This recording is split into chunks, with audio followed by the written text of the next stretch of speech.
শিক্ষার্থীরা আসলে আমরা সকাল থেকে দীর্ঘ লাইন ধরে ভোট দেওয়ার জন্য অপেক্ষা করছি। তো সবার মধ্যে উচ্ছ্বাস, কারোর মধ্যে ক্লান্তি নেই, সবাই অনেক খুশি। দীর্ঘ ৩৫ বছর পর রাকসু নির্বাচন হচ্ছে এবং আমরা এই রাকসু নির্বাচনের সাক্ষী।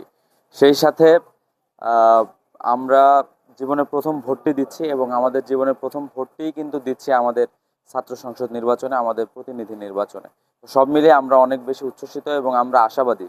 শিক্ষার্থীরা আমাদের যে ফিডব্যাকটি দিচ্ছেন, আমাদের প্রতি যে প্রতিক্রিয়া দিচ্ছেন, যে আন্তরিকতা দেখাচ্ছেন, আমরা ইনশাল্লাহ আশাবাদী রাজশাহী বিশ্ববিদ্যালয়ের শিক্ষার্থীরা তাদের জন্য সৎ, দক্ষ এবং যোগ্য নেতৃত্ব বাছাই করবেন বলে আমরা বিশ্বাস রাখি এখন ইনশাল্লাহ। পর্যন্ত সবগুলো কেন্দ্রে সুষ্ঠুভাবে ভোট হচ্ছে কিনা বা আপনাদের পক্ষ থেকে কোনো কোনো অভিযোগ আছে? এই যে হাতে যে অমোচনীয় কালি দেওয়ার কথা ছিল, আপনারা জেনে থাকবেন কালকে নির্বাচন কমিশন যেমনটি বলেছিল যে ইম্পোর্ট করা কালি, এরপরেও কিন্তু আমরা দেখতে পাচ্ছি এবং শিক্ষার্থীদের কাছ থেকে এই অভিযোগটি আসছে যে এই কালিটি উঠে যাচ্ছে। তো এই ব্যাপারে আমরা প্রশাসনের কাছেও আমাদের অভিযোগ জানিয়েছি এবং হচ্ছে যে আপনাদের মাধ্যমে আবারও জানাতে চাই যে যত দ্রুত সম্ভব এই প্রবলেমটিকে অ্যাড্রেস করে সলভ করতে হবে। এই অমোচনীয় কালি যাতে ব্যবহার করা হয়, এই ব্যাপারে প্রশাসনকে আমরা আহ্বান জানাচ্ছি।